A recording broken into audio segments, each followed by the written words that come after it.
So finally, we have a story to talk about that's not Bud Light related, but it's our second favorite thing, if not our first favorite thing, and that's good old classic Disney. Disney has officially shut down their Galactic Star Cruiser hotel. Yes, this is something that we've been saying for God, I don't even know how long it's been. I've made so many videos about this stupid freaking hotel that they thought was a great idea to charge people $6,000+ for an event that didn't even showcase their favorite Star Wars characters. It was just honestly the most terrible overpriced idea, and this was an example of Disney's narcissism because they really thought that they can charge this much money and get thousands of people to want to come and hang out and join this whole Galactic Star Cruiser. But they found out very quick that that was not the case. So we're going to get into this article from Bounding Into Comics. But of course, guys, before we do, just consider giving this video a like so you can push us out into the YouTube algorithm, and consider subscribing because we're trying to hit 18,000 subscribers before the end of the month. It says Disney shuts down Star Wars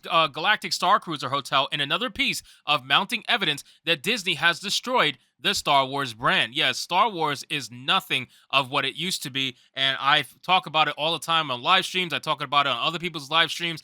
Disney Star Wars is not the Star Wars that I fell in love with, nor is it the Star Wars that a lot of other people fell in love with. And unfortunately, once they bought Star Wars, that was it. I already knew even back then that this was going to be terrible. Once they announced the new trilogy, it was never going to be as good as the initial movies, and unfortunately it just never will be so long as Disney is the owner of Star Wars. So it says the Walt Disney Company reportedly announced the closure of the Star Wars Galactic Star Cruiser after barely just a year. The closure is just the latest in an ever-growing mountain of evidence that the company succeeded in fundamentally destroying the Star Wars brand. Star Wars Galactic Star Cruiser was described by the hotel's official site as a revolutionary two-night experience. Imagine that, 2 nights.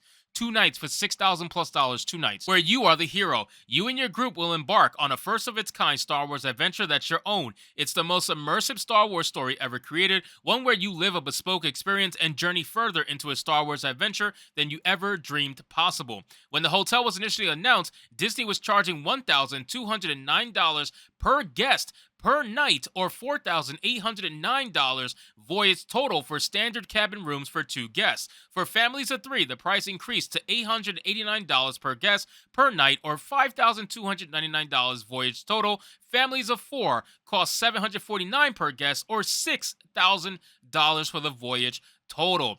Insane money. This is just insane money. Again, I understand a lot of people who go to Disney World usually have money to begin with, but the experience did not match the cost of what you were trying to put out there. You're talking about a 2-night experience, guys. A 2-night experience. I don't care how good it is at Star Wars Galactic Cruiser, whatever the fuck it's called.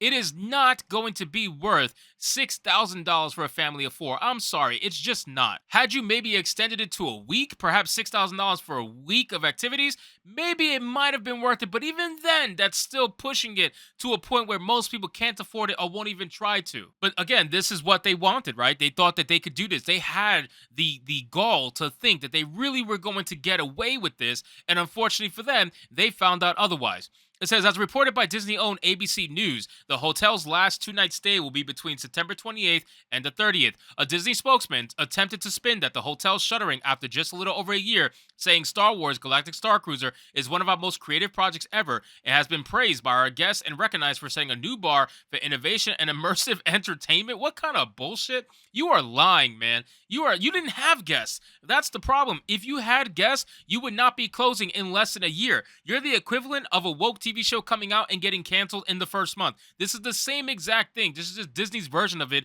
in their theme park. If you were really getting guests like you say you are, and they loved it as much as you say they did, you would not be shuttering your doors. Anybody with a brain would know that you are full of crap.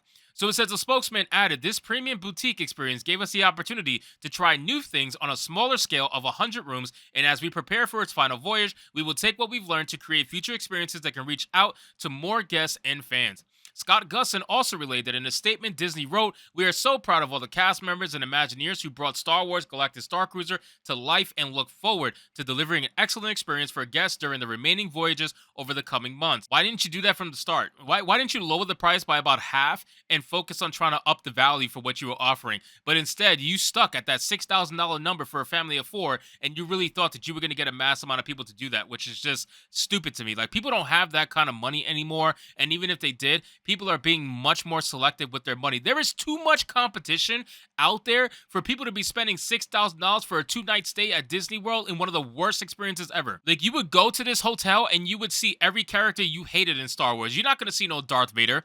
You're not going to see no Luke Skywalker, very rarely, if ever. You're going to see Rey. That's what you're going to see. You're going to see Rey. You're going to see Baby Yoda. That's what they push. It says Gustin also detailed that individuals who had booked the hotel for dates after September 30th, Disney would be contacting them. The statement noted, for guests who previously booked a voyage on or after September 30th, we will be contacting you soon to discuss your options and modify your plans. As we prioritize these guests at this time, new bookings are temporarily paused and will reopen on May 26th. Wow, that's going to suck for like the 10 people that had booked after September 30th.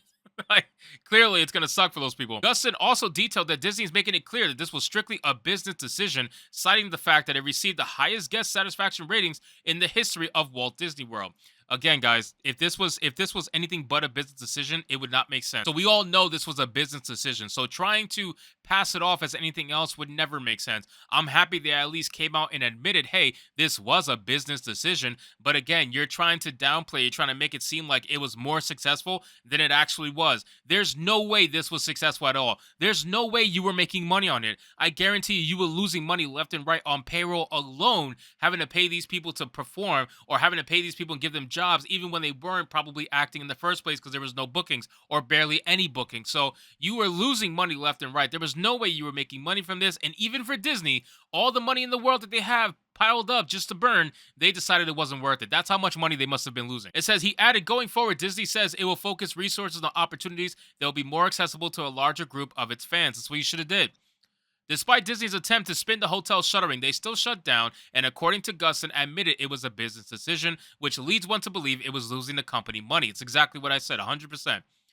This is just the latest piece of evidence that the Star Wars brand is in decline. One of the first pieces of evidence was the declining box office returns for Disney's Star Wars sequel trilogy. The Force Awakens grossed $936 million at the domestic box office and another $1.1 billion at the international, for a global gross of $2 billion. The Last Jedi's domestic box office declined to $620 million domestically and $711 million internationally, for a global gross of $1.3 billion. That is a major fall. That is a major fall. People were checked out. People were checked out after they realized what you were trying to do with Rey. It was very, very clear. And then it says the Rise of Skywalker declined even further to $515 million domestically and $557 million internationally, for just over $1 billion gross worldwide. Even worse, Solo, a Star Wars story, was a box office failure, giving it only grossed $213 million domestically and $179 million internationally, for a global gross of $395 million. The film had a production budget of $275 million. Yes, that is a major fail. That is a lot of money lost. More recently, Andor creator Tony Gilroy admitted the series was chasing an audience. He told Variety, I thought the show would go the other way, that we would have this gigantic, instantaneous audience that would just be everywhere, but that it would take forever for non-Star Wars people or critics or my cohort of friends to get involved in the show. Well, you thought very wrong. You thought very, very wrong. So long as Kathleen Kennedy is in charge of Star Wars and in Disney as a whole being in charge of Star Wars, you're never going to have the audience that was initially in love with Star Wars when they were growing up. You told that audience that they were racist. You told that audience that they could go leave if they don't like it, and people left. You literally, at the end of your sequel trilogy, you started off at $2 billion worldwide gross, and you dropped to $1 billion. You literally lost half of your money. That is psychotic. That is insane amounts of money to lose for an ideology. But again, I guess they are okay with that. This is Disney after all. They've made their point. It says the opposite happened, he added. We ended up with all this critical praise, all this deep appreciation and understanding from really surprising number of sources, and we're chasing the audience. You don't have any praise. Who's praising you? I don't know of a single person who's praising Disney Star Wars. If you guys know someone who's praising Disney Star Wars, you're more than welcome to leave a comment down below. So anyway, guys, thank you so much for watching this video. I hope you did enjoy, and if you did, consider leaving me a subscribe. I would greatly appreciate it. Don't forget to like the video, comment, let me know what you thought, and I'll see you guys on the next one. Hypnotic out.